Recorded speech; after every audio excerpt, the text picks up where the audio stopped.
As a younger adult, I often wondered why so many women that I admired seemed to lose their spark the moment they became mothers. It was as though all of a sudden they stopped living for themselves and then started living solely for others. Their lives no longer reflected who they were, but who everyone else around them needed them to be. Then I became a mother myself, and slowly I began to understand all of these things. There were days I would look in the mirror and barely recognize the woman staring back at me. I was present but very disconnected. I was doing so much, yet feeling so lost. That was the moment I began to ask myself the harder questions. Who am I beyond being a mother? What kind of example am I setting, not just for my daughter, but for the women who, look up to me? I knew something had to change. Then I made a quiet decision to no longer let motherhood dim every other part of my life or my existence. I wanted to rewrite the narrative, not just for myself, but for the next generation of women coming after me. And maybe you are in that place too. If you have been feeling really disconnected from yourself or wondering if there is more to life, more than just surviving your roles, you are really not alone. Today, I want to share a few things that are helping me find clarity. Again, simple but intentional shifts that are guiding me back to me, who I really am, and they just might help you too. Hi, I am Augusta and welcome back to my channel. Whether you're new here or a returning subscriber, I am so glad that you are here, that you've been with us, that you stuck with me. Around here, we talk about what it really means to grow into your best self, whether you are a mom raising kids or someone pursuing faith or a woman trying to build a life that truly feels like you.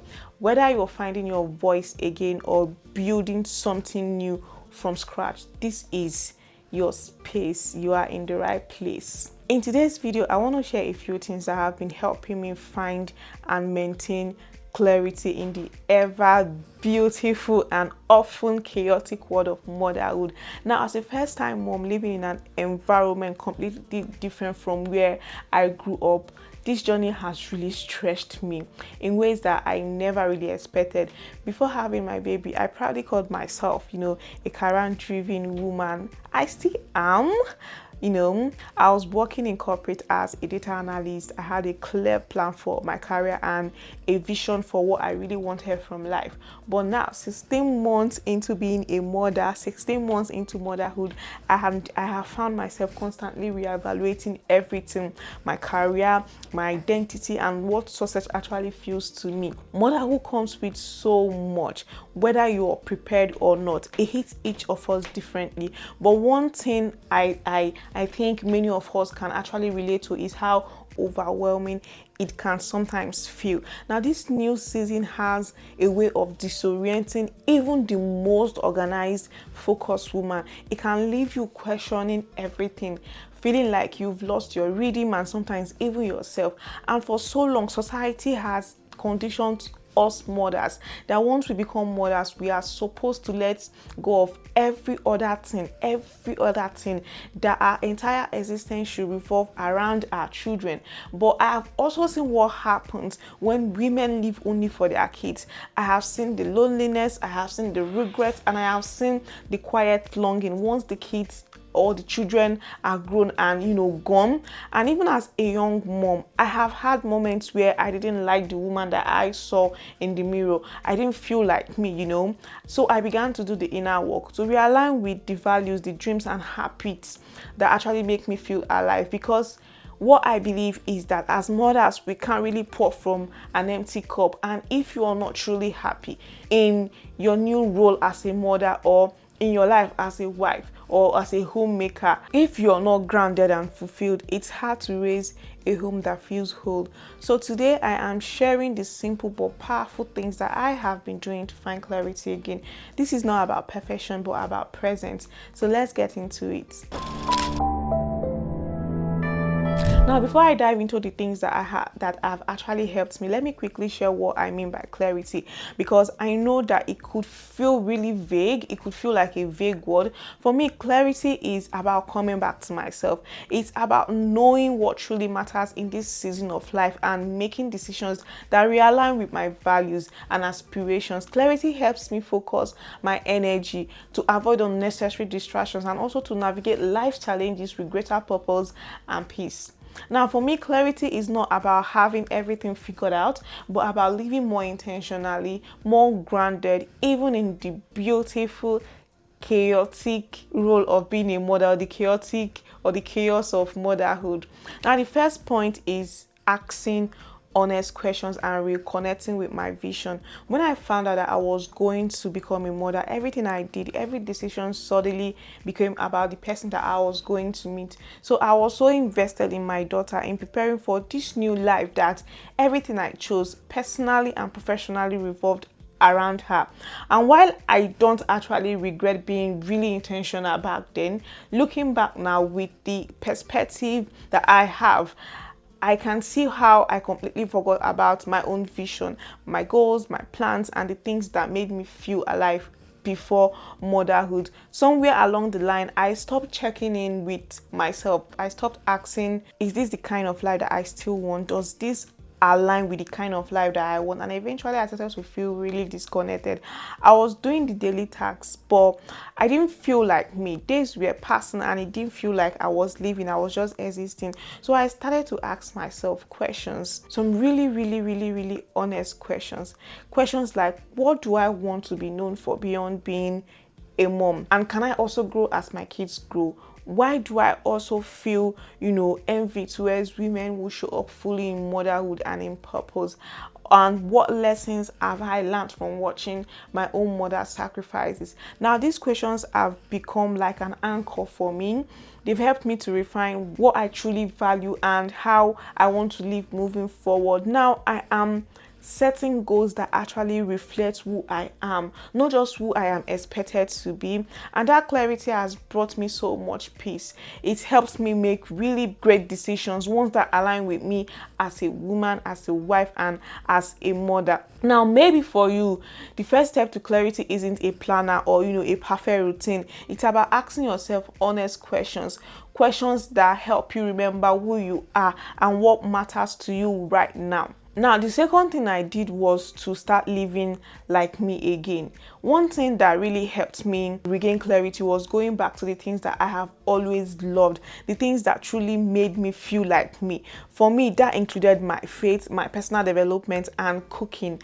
I made a conscious decision to stay aware of what's happening in the world, both personally and professionally, so I wouldn't feel left behind. And that shift for me helped me stop feeling like I was missing out or falling behind. I remember during maternity leave, and even now as I navigate job hunting, I've been using this time to reflect deeply on what the next phase of my life looks like, not just as a mom, but as a whole person, because both parts of me, which is motherhood and my identity, can actually coexist. One doesn't have to, suffer for the other. So I started doing more of what I really love and I really enjoyed. Things like batch cooking. I batch cook meals so I can save time and pour into other areas of my life. I spend more time on YouTube learning and now less time scrolling and comparing myself with others. I've also gone back to reading, investing in books, and investing in my personal growth. I am constantly decluttering my home and creating a home that feels like a haven. I am learning new skills, constantly pursuing certifications and attending networking events. And also, I am finally taking steps to grow a personal brand that can inspire and also support other women like me. I've also found out that having honest conversations with other mothers helps a lot. Hosting small hangouts or just chatting with friends keeps me really grounded and reminds me of the beauty of being present while still preparing for more. To me, it's not really about having it all together. It's about being intentional with the little things that bring me joy and reconnect me to purpose. And this can also be you. What are the things that make you feel like you again? What are the things that makes you feel alive? What small shifts can you also make this week to bring more of those things into your life without any guilt or without feeling, guilty, which mothers are constantly feeling. The third thing that has helped me gain clarity is reflecting on my roots to rewrite my legacy. Now, another thing that has really helped me gain clarity was going back to my origin story. Now, I know that this is not something we are usually encouraged to do. We are often told that the past should stay in the past because that is where the past should be. But I started thinking deeply about the women that I grew up with or that shaped me, my mom, my aunties, and even other mothers in the community. I began to reflect on what I observed while growing up, what I actually absorbed in those moments, and what those moments may have shaped and how they have shaped the woman that I have become. And then I asked myself, what parts of their stories did I accept as my own? What parts no longer align with the woman I am, becoming? What would I do differently, and why would I do those things differently? Now, that reflection gave me insight into why I made certain choices, but it also gave me clarity on the kind of example that I want to set now. I started thinking about my own children also, especially my daughter, and what kind of story she will grow up watching. What will she believe about womanhood, identity, purpose, and self-worth based on how I live my life currently? Because yes, this conversation is about us as mothers finding ourselves again in a very busy, often chaotic world. But it's also about what our lives model to those who come after us. If we don't know what we stand for, our values, our goals, our why, how can we guide the little ones who are watching us with such open hearts? Maybe clarity with you begins with reflection, not just on who you are now, but on where you have come from and what kind of story you want to pass on. You could ask yourself, what am I teaching with my life? What will my children remember about who I was beyond what I did for them? So just to recap, I started by asking myself honest questions to reconnect who I really am. I began also to live intentionally again by returning to the things that make me feel alive. And I reflected on my roots so I could rewrite my legacy with intention and clarity. And if you are in this season too, as I currently am, where everything feels loud or confusing, I want you to know you are not alone. Clarity doesn't always come in one big moment. Sometimes it could come in quiet decisions, and sometimes it could come in honest reflections and the courage to ask, what do I really want my life to feel like? If this video spoke to you, I'd love to hear from you. Share in the comments, what does clarity look like for you in this season? And if you haven't already, don't forget to subscribe. This is a space for purpose-driven women and mothers who want to grow, create meaningful impact, and also live with presence. As a mom on the quest to find clarity, I've learned that there are certain habits we need to build, habits that support us not just as mothers but as whole women. If you're serious about changing your life in a way that feels true and sustainable, I'd love for you to join me in my next video. I'll be sharing the 3 habits that truly changed my life as a purpose-driven mom, habits that helped me move from survival mode to building a life filled with peace, intention, and purpose. Trust me, you don't want to miss it. Until then, be kind to yourself. You are not behind, you are becoming. Thank you.